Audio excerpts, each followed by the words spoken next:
Hi everyone, welcome back to the channel and welcome back to Grim Hex.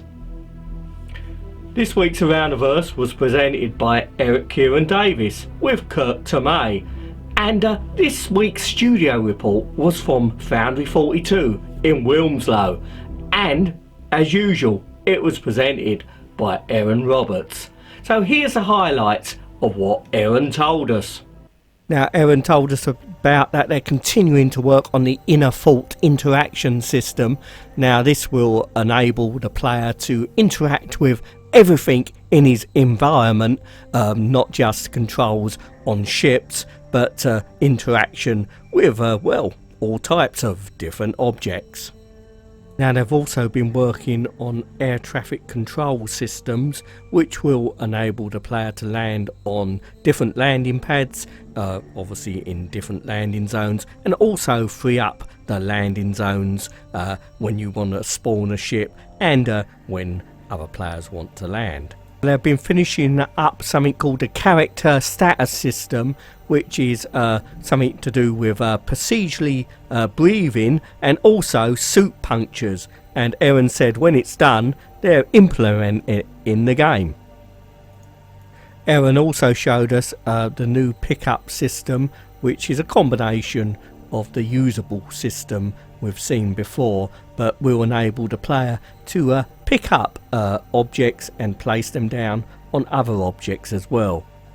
Also been working on the AI conversation system, and now this is to do with subsumption, and that's ongoing work in progress. And I've been working on some of the audio for some of the new ships, and here's the inside audio for the Miss Prospector.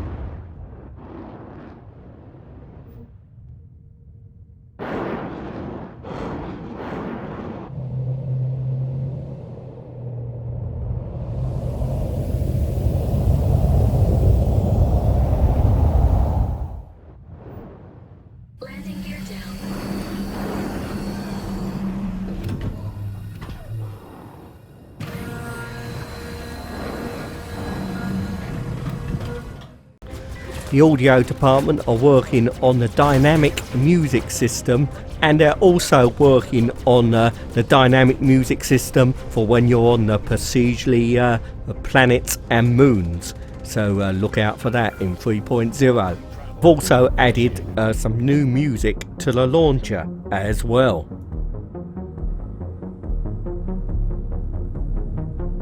Now, on the tech side, they're including some volumetric fog from Lumberyard, and also upgrading the 2D displays to 3D holographic images. Now, this is something they've also got from Lumberyard. Also some improved lighting probe tech for the planets. Also, we got a look at some really cool atmospheric entry effects here, and we're going to be seeing some of those fairly soon, and also some engine trail effects for atmospheric flight as well. Also, we got a look at some really cool lighting effects here with lightning, and also they've been working on effects for the Miss Prospector, including damage, and a weapon I'm pretty eager to try, the railgun. Now that's going to be awesome. Following the Banu Defender, the ship concept team are working on the 600i. Now we also got a look at the Preacher Distortion Scattergun, the Apocalypse Arms Scatter Shot, and also the Klaus and Werner LMG. They're continuing to work on the Aegis Reclaimer, and just look at that big claw sticking out. And we can see it working here. Now they've also been working on the inside of that ship as well.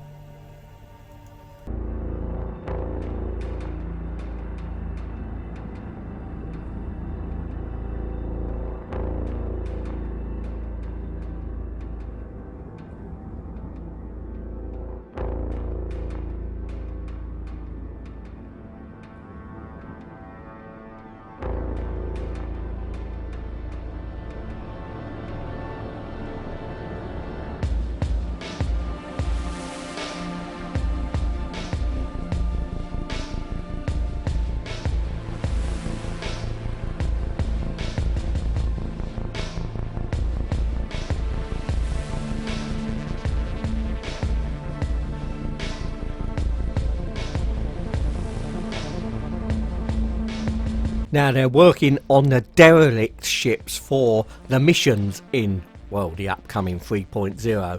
Now we saw a constellation here, but Aaron told us that there would be wrecks of the Caterpillar and the Freelancer, and they're making the wrecks look like they've been there for, well, years and years. Don't know what happened to the occupants, but maybe they got eaten by the sandworm. Now they're putting a lot of work and detail into these wrecks, and they're going to be very interesting to explore. I wonder what we'll find.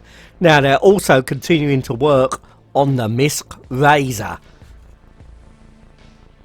Evidently this one's got some awesome damage states. As we can see here, they're looking at how it breaks apart. Aaron also told us that they're continuing to work on the Hull C.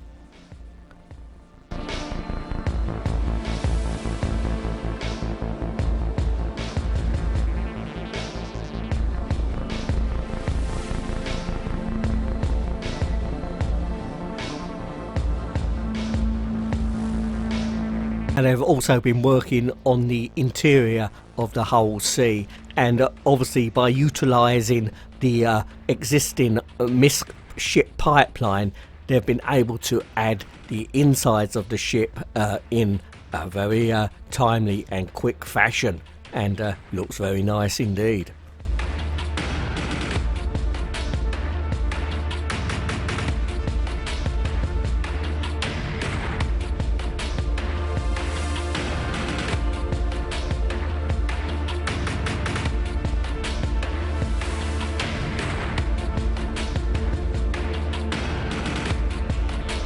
Environment team are working on some volumetric forms in space. Obviously something in the early stages, but they've been working with the graphics team on this one.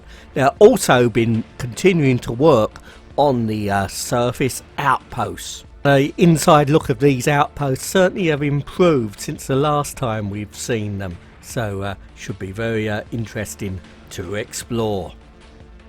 They've moved on to the final art stage for the new truck stop space stations.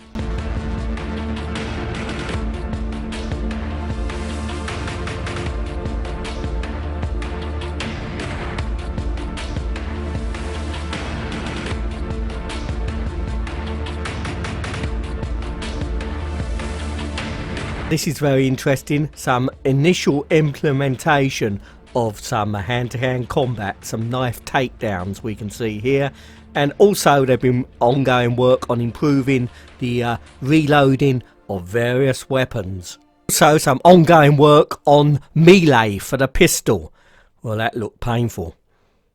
The animation team have been working on facial animation for the mission givers in 3.0, and have also completed work on over 500 facial animations for Squadron 42.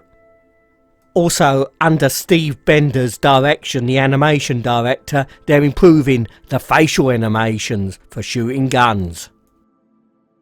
And finally, we got a look at some of the visual effects they're working on for, well, for the depths of space. Some gaseous clouds and I guess nebula as well. I wonder if we'll be able to take our ship into nebulas and hide like Captain Kirk did in the Wrath of Khan.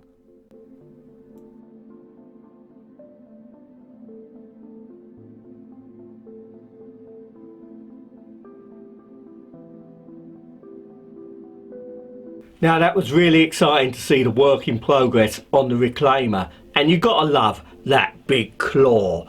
Now imagine that claw's gonna grab everything in its path and basically chew it up. Now also in the Roundiverse there was a dedicated piece on the new interaction system, what they're calling Universal Interaction. Now this went into great detail of how the interaction system has evolved from, well, the legacy use prompt, which basically was pretty horrible because it comes from the legacy CryEngine, so it wasn't designed for basically what is needed in Star Citizen and how they've evolved it so far. Now obviously what we're going to see in 3.0 is going to be a huge step up. We're going to be able to interact with controls in our cockpit as well as objects in the environment. But they did say that they're already looking forward to what they can do in the future with interactions. So it's probably going to be even more sophisticated going forward. Now I'm going to do some interaction myself. Cheers. There is a new concept ship going on sale on May the 19th and it's going to be priced at $275 and you can use credit for that. So there's obviously going to be probably a war bond price as well. Now, due to changes in the CCU system, if you're thinking of upgrading from another ship, it will now cost you an additional $5. Now, this ship is supposed to be top secret, and we don't know a lot about it, but CIG have teased us over the past week, and they've released some grainy images and also an image of the ship in its hangar, well, covered by what looks like a large tarpaulin. Now the thinking is that this is some type of bomber, maybe it's some type of B2 type stealth bomber, but we won't know for sure until May the 19th.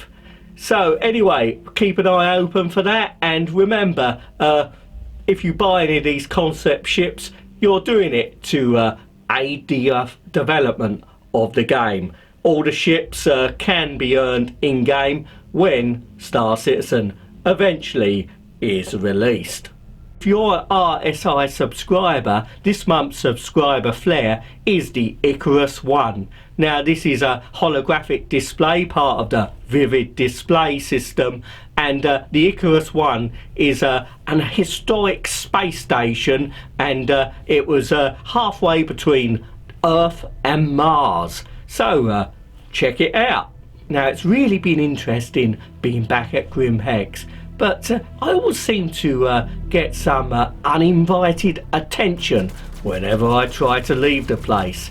And I've got someone trying to blow my constellation out of the stars at the moment. So before I'm totally blown to pieces, I hope you enjoyed this episode, and please don't forget to like, and also it will help the channel a lot if you'd like to subscribe. So till next time, wherever you're watching at that big universe, you take care, and hopefully I'll see you all sometime soon. Bye for now. Well, I'm back with some late breaking news. Just as I'd finished rendering this video and was thinking of uploading it, I had a look on Reddit and Spectrum as well, and CIG have changed their plans regarding a $5 charge for CCUs. Now this is only a temporary solution. Basically what they're saying is that there's a lot of users with thousands of CCUs of $0 value in the system, and this is what's been causing them problems. So the $5 charge is out, but if you've got a $0 CCU, you'll have to melt your ship if you want to buy, say for example, the upcoming Aegis Eclipse, if that's what it's going to be called. So the $5 charge is out. So I couldn't do anything with the previous video. Hopefully you've enjoyed what you've seen, but I felt it was important to put this late breaking news in at the end. Anyway, I better render this version now and upload it to YouTube. So I'll see you hopefully all next week. Bye for now.